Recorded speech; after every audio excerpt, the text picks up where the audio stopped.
one of those conversations that genuinely will change people's lives. And isn't that an amazing thing? It's really cool. Yeah. Isn't that an amazing thing that we can sit here and all the stuff you've shared will have a significant impact on one person's life, millions of people's lives, hundreds of thousands of people's lives, which will mean that they live a more fulfilled existence. They can kiss their and hug their kids for longer. And that is because of the work you do. To be completely, from the center of my heart, this is why we have to educate ourselves. This is why we have to wake up. We have to understand that we are living in the most toxic time in human history. And it's not just mental stress. It's not just social media. It's a barrage of all of that is pulling us off course. And I can tell you that I have sat with some of the most brilliant doctors who are generally so concerned on the direction of humanity and where we're going because of the abundance of these toxins. As you said that, I could see a sadness in your face. Where does that come from? I think it's really easy when you hear a podcast like this and what I'm saying to reject what I'm saying, because it's too overwhelming to understand what the evolutionary mismatch we're in right now. So many people are suffering, whether it's physical or mentally, and they don't realize that it's everything from the food to their shampoos to the plastic water bottles. It's so vast, and yet nobody's doing anything about it. And that's where my heart hurts. It's like people are suffering that don't need to be suffering. And if they understood that the modern world we're living in has taken us so off course with our health, and we've got to start to one by one figure out how to bring it back on course.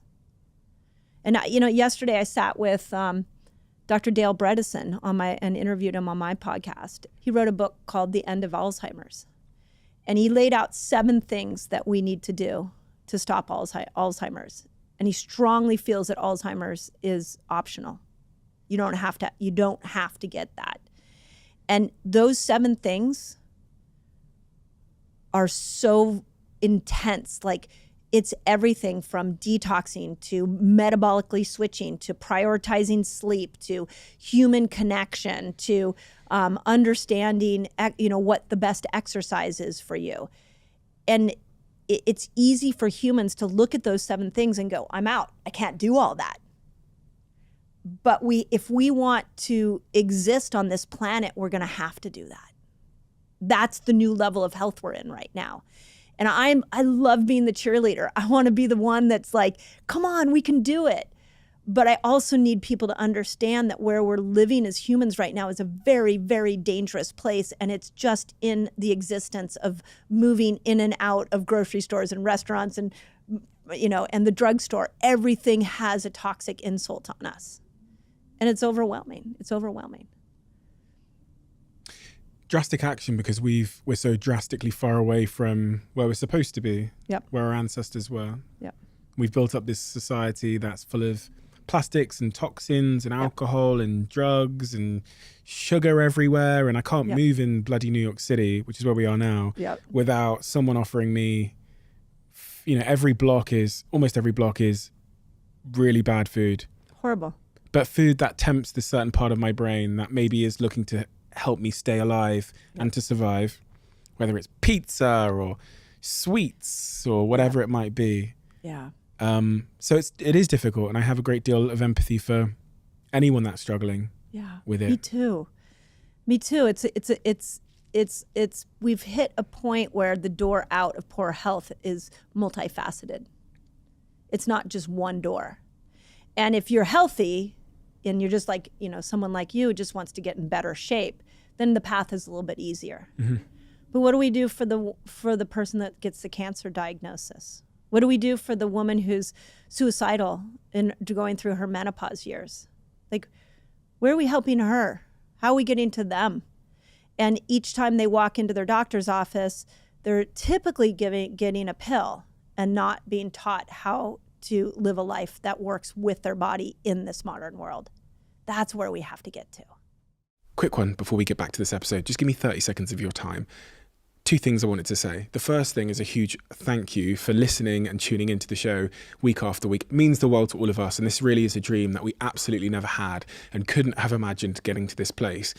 But secondly, it's a dream where we feel like we're only just getting started. And if you enjoy what we do here, please join the 24% of people who watch this channel regularly and have hit that subscribe button. It means more than I can say. And if you hit that subscribe button, here's a promise I'm going to make to you. I'm going to do everything in my power to make this show as good as I can now and into the future. We're going to deliver the guests that you want me to speak to, and we're going to continue to keep doing all of the things you love about this show. Thank you. Thank you so much. Back to the episode. You told me about the first two styles of fasting. The first one was intermittent fasting, which is 12 to 16 hours, which is good for weight loss, brain fog, that kind of thing. The second is autography. Autophagy. What did I say? Autography, but I like it. I said autophagy. I said autophagy. It works for me. We can play that back. I definitely said autophagy. And if I didn't, we'll fix it with AI. Autophagy fasting, which is 17 to 72 hours, good for balancing sex hormones and preventing illness, broadly. Yeah. Number 3, we haven't spoken about, gut reset fast. Yeah. What's that? Yeah, so that's based off a study that came out of MIT that showed 24 hours without food and your intestinal stem cells inside your gut actually start to reboot themselves. Now, a stem cell is a cell that can go to anywhere in the body and repair itself. But at 24 hours, you get a plethora of them in your gut. And in the gut, we've got a damaged microbiome from everything that we've just been talking about. So what I discovered in this 24-hour fast is I could take women that have been on birth control pill for years, people that have been on multiple rounds of antibiotics, people who had been eating horrible food, and I could actually put them through a 24-hour fast once a week, once every couple of weeks. And these stem cells would come in there and they would start to repair. And so now if I teach that person how to eat right, their food is actually starting to build a better microbiome in the gut. So that 24-hour fast became this go-to in my clinic where I could take all these gut challenges and I could start to unwind them just because I knew the body had this capability of making these intestinal stem cells. And it was crazy. Like, we got people off supplements. We got people that weren't making serotonin, which affects moods, comes from the gut, all of a sudden started to become happier. People who hadn't had bowel movements in like 3 days, all of a sudden we started to put in this gut reset, and it was like a miracle. It was incredible. Number 4, fat burner fast. So the fat burner fast is probably my favorite for those people who want to lose weight. The research was done that 36 hours without food, followed by 12 hours of eating, and then another 30. They actually did it over a 30-day period, but we've been using it in our community, just dosing it in. That at 36 hours, what happens is that's enough time where the blood sugars come down, where all of a sudden the body, it's so smart. It goes, okay, blood sugar's not coming. We've been in this fasted state. We've triggered autophagy. We've brought inflammation down. We've made you ketones. We're trying to go find food, but this extra weight, it's not serving you. Because remember, you got to go find food. So it drops weight. And it's the most beautiful way to get a person to unstick any kind of weight loss resistance. But most importantly, you know where it dropped the most amount of weight from? Where does everybody want to lose weight? Belly. Yep.